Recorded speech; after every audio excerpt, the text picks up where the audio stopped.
He was placed in a tomb with a large stone rolled in front of it.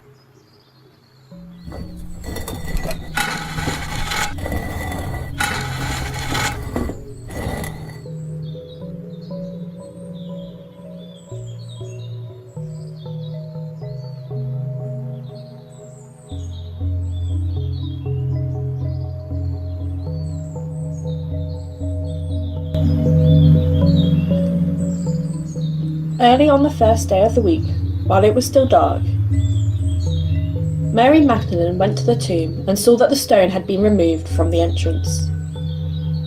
So she came running to Simon Peter and the other disciples, the ones Jesus loved, and said, "They have taken the Lord out of the tomb, and we don't know where they have put him." So Peter and the other disciples started for the tomb. Both were running, but the other disciple outran Peter and reached the tomb first. He bent over and looked in at the strips of linen lying there, but did not go in. Then Simon Peter came along behind him and went straight into the tomb. He saw the strips of linen lying there, as well as the cloth that had been wrapped around Jesus' head.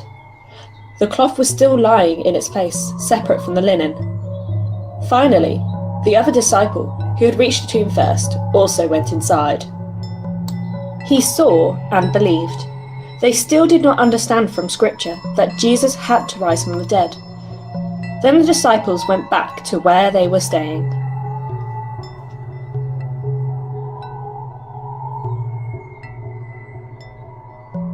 Now Mary stood outside the tomb crying.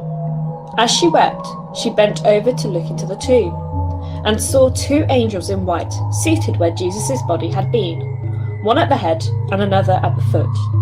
They asked her, "Woman, why are you crying? They have taken my Lord away, and I don't know where they have put him." At this, she turned around and saw Jesus standing there, but she did not realize that it was Jesus.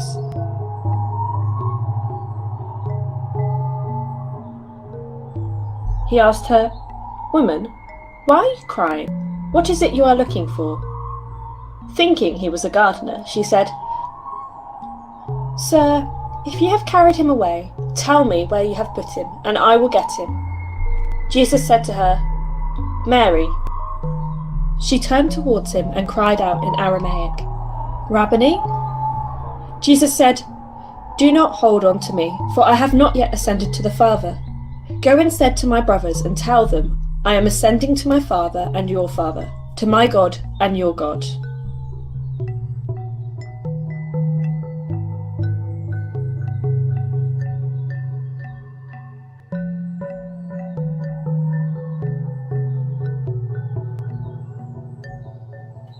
Mary Magdalene went to the disciples with the news, "I have seen the Lord," and she told them that he had said these things to her.